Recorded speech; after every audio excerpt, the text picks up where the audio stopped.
This is Peruvian apple cactus, which flowers only bloom for a night, and this short blooming period reminds me of how fleeting beauty is in this world, and it is much more perfectly expressed by Ocean Vuong's in his book On Earth We Are Briefly Gorgeous, which goes, I am thinking of beauty again, how some things are hunted because we have deemed them beautiful. If relative to the history of our planet, an individual life is so short, a blink of an eye, as they say, then to be gorgeous, even from the day you are born to the day you die, is to be gorgeous only briefly. Like right now, how the sun is coming on, low behind the elms, and I can't tell the difference between a sunset and a sunrise. The word reddening appears the same to me, and I lose track of east and west. The colors this morning have the fading of something already living. I wasn't so much surprised by its effect, how in a few crushed minutes it changes the way things are seen, including ourselves.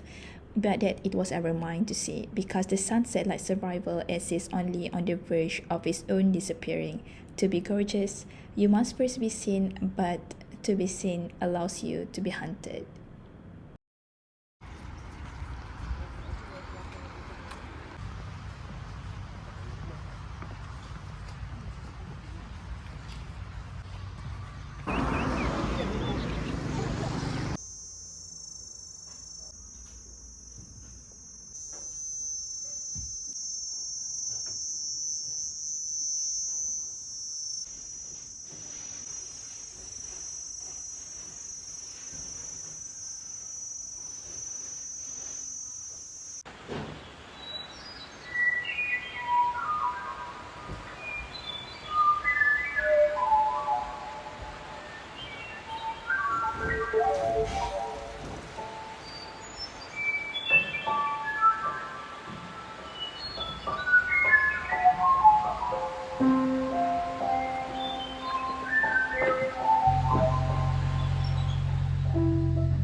Adalah untuk kita nak starterkan kelembapan kulit.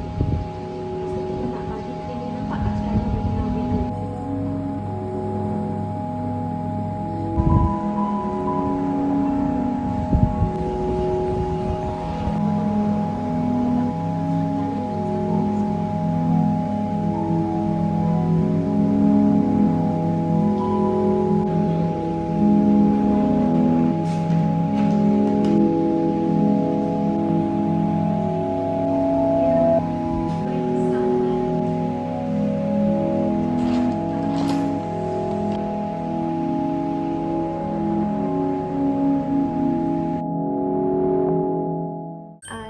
Hi. I haven't talked in front of a camera for a while now, so I might act and talk a little bit awkward, and I want to apologize in advance for that. But I think this video will be incomplete if I didn't share my own personal review and thoughts on Madonna in a Fur Coat by Sabahattin Ali. So I wrote some of my thoughts on here, and I might be looking downwards throughout the whole time, so I'm sorry for that.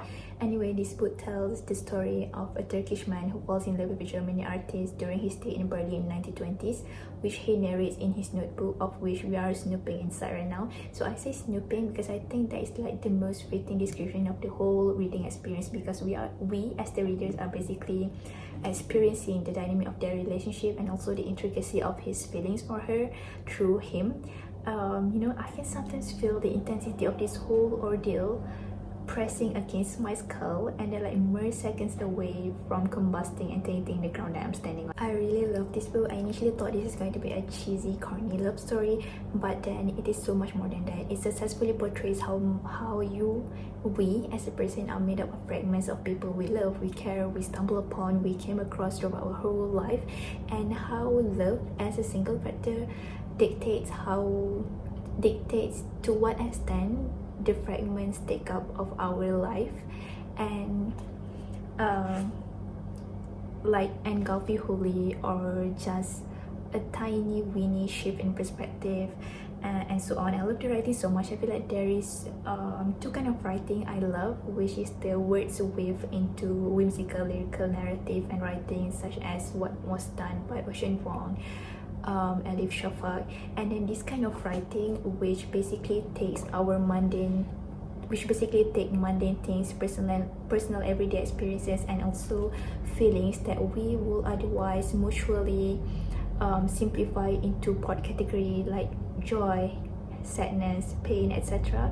And then they took it and like provide and turn them into something much more intricate and also complex and profound, and has created depth behind them, such as what was done by Sabahattin Ali, Rachel Kass, Elena Ferrante. I think that's all from my review for now, and I rate this 5 over 5. This is becoming my new favorite and might be one of my favorite reads of 2025 so far. So thank you for tuning in.